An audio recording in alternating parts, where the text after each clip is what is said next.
प्रिय साथियों, यह कथा एक साधारण स्त्री सावित्री की है, जिसने अपने पति सत्यवान को मृत्यु से वापस ला दिया। यमराज स्वयं उसके दृढ़ संकल्प, भक्ति और तप के आगे झुक गए।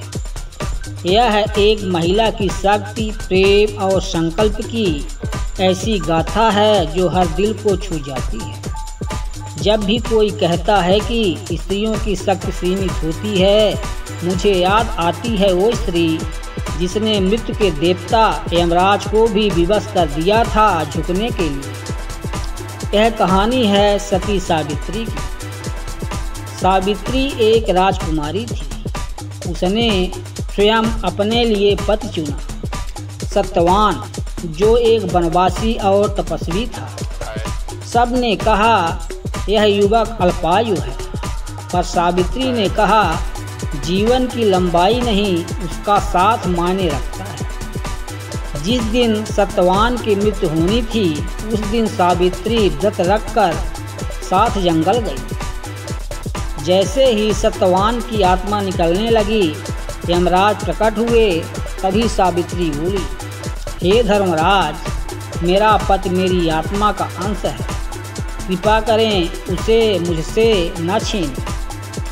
यमराज ने कहा, नियत को कोई नहीं बदल सकता देवी, लौट जाओ। पर सावित्री चलती रही यमराज के पीछे पीछे और अपने तप, भक्ति और ज्ञान से उन्हें बार बार प्रभावित करती रही। यमराज अंत में बोले, सावित्री, तुम जैसी पत्नी संसार में दुर्लभ है।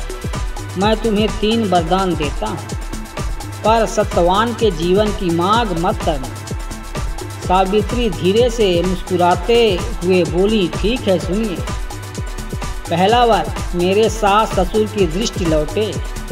दूसरा वर, मेरे पिता को 100 पुत्र हों। और तीसरा वर, मैं सत्यवान से ही जीवन भर विवाहिता रहूं। तब यमराज मुस्कुरा उठे। उन्होंने सत्यवान को जीवन दान दिया। सावित्री ने अपनी चतुराई, भक्ति और प्रेम से मृत्यु को भी मात दे दी।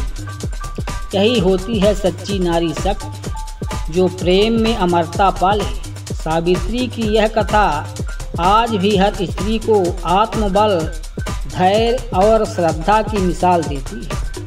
प्रिय साथियों, यदि यह कहानी अच्छी लगी हो तो वीडियो को लाइक और चैनल को सब्सक्राइब करना ना भूलें।